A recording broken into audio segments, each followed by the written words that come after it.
All right. Can you hear me? All right. I'm Zach. I'm an alcoholic and a drug addict. Grateful to be here tonight. Thanks, Stephen, so much for the kind introduction. It's good to hear you and see you. And thanks everybody for being here tonight. I'm so grateful. I'm so grateful that you asked me to speak and to be part of Alcoholics Anonymous today. Um,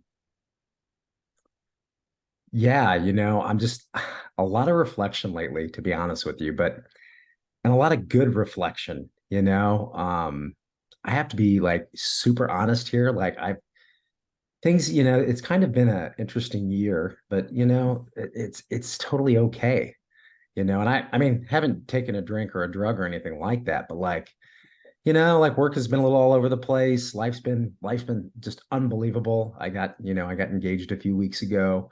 My son starts high school this week. Like a lot of amazing things going on, and I have all this peace and contentment that that I've never had before. And I don't want to say I have a few 24 hours, but I've got a few. My sobriety date is October 14th of 2014. And I'm just grateful for, you know, these things that like aren't bright and shiny, that are truly promises of this program, that I never had before as an alcoholic and an addict. Um, and it's just beautiful. This thing works. This program of Alcoholics Anonymous and these steps just work, you know. And it's the nucleus of my recovery today. AA is my number one. Um, you guys are number one, and God is number one. And granted, all of that together is number one in my life today. And I am thoroughly convinced that if I put anything else before that, I will lose it. I will lose it. And I've thought a lot about that lately. Not in the sense of thinking about drinking or drugging. I mean, yeah, I'm an alcoholic. I think about a drink every now and again. I think about it, but I'm grateful that I have the ability to play that tape forward and know that it's not a good idea because I know exactly where it's going to go. But this program is amazing. It works. I go to a lot of meetings. Um, I live in Chicago, like I think Stephen mentioned. Um, great AA in Chicago. If you're ever here, please hit me up. Um, I do like probably 4 or 5 in-person meetings a week. I hop on Zoom a time or two.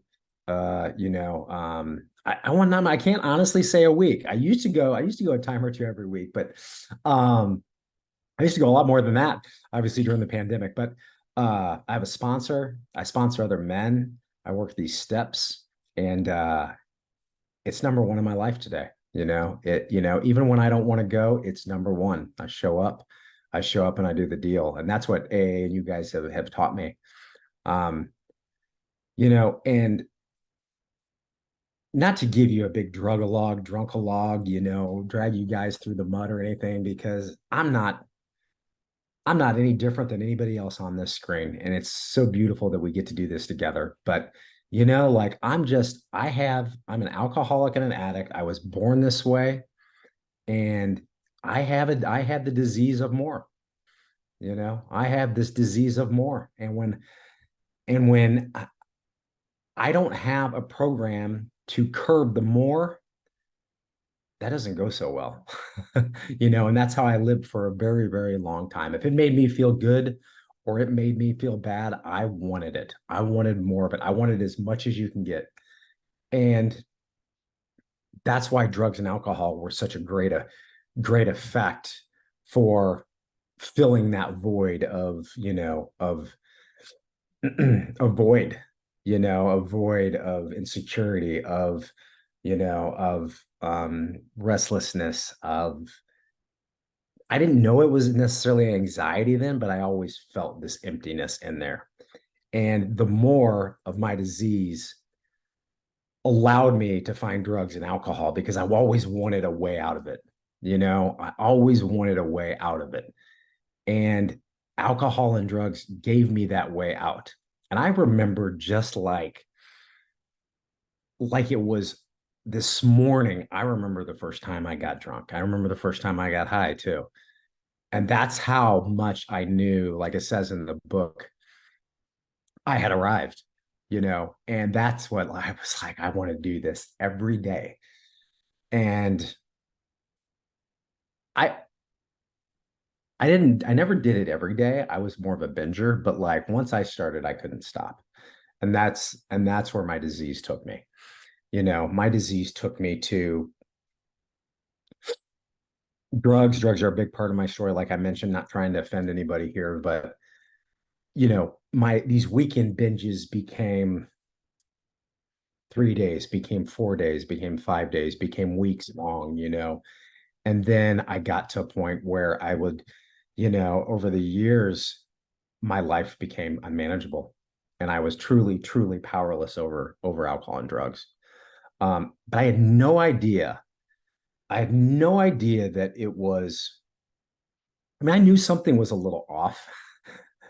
I truly knew that like most people didn't drink and drug like me. I don't think early on. And what I mean by early on, I don't think really in the first decade. I mean like maybe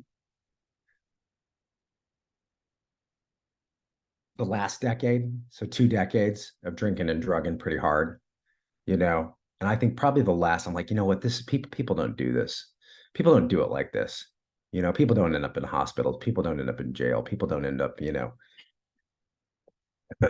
burning everything to the ground, you know, losing it all, and that's what alcohol did to me, you know. And I got to the point where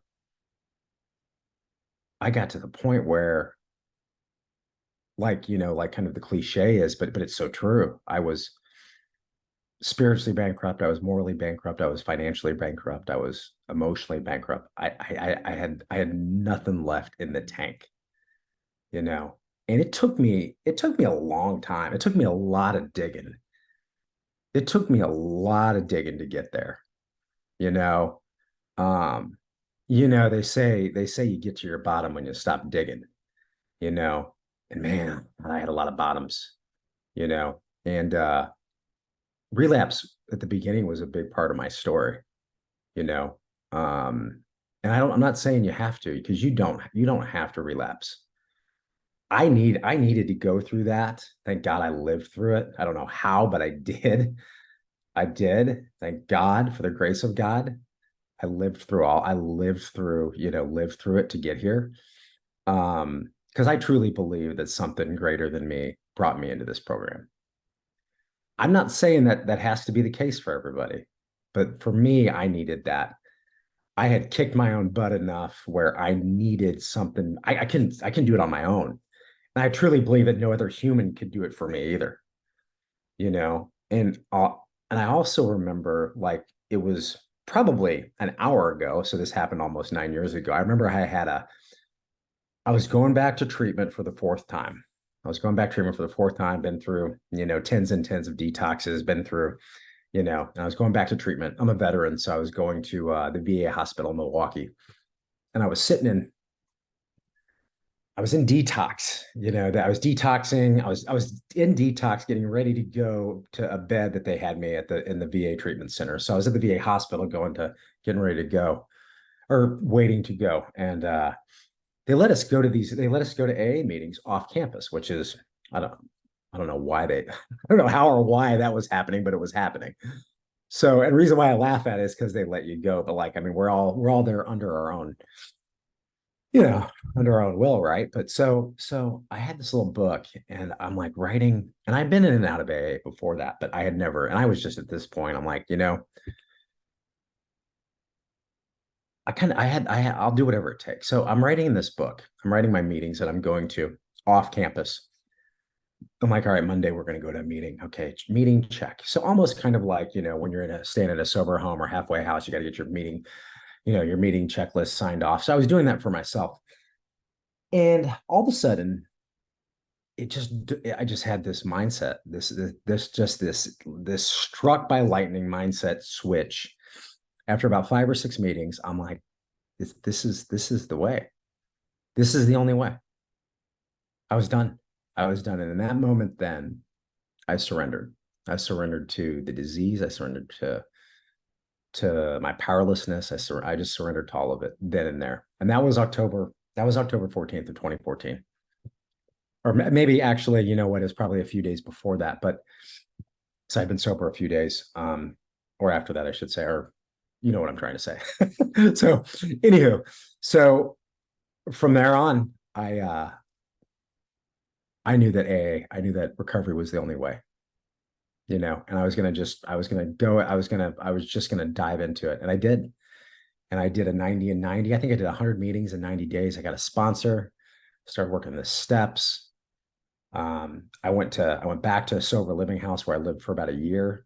And I did this deal, and I surrounded myself with you guys, and I surrounded myself with AA. And you know, like everybody says, but it's so true. I had to get into the middle of the pack. You know, I had to hang with the winners. I had to start. I had to put this thing first. You know, and I did that, and I made a beginning, and I started to do it, and my life started to get better. And and it was like, I mean, that first year or two, my hair was on fire.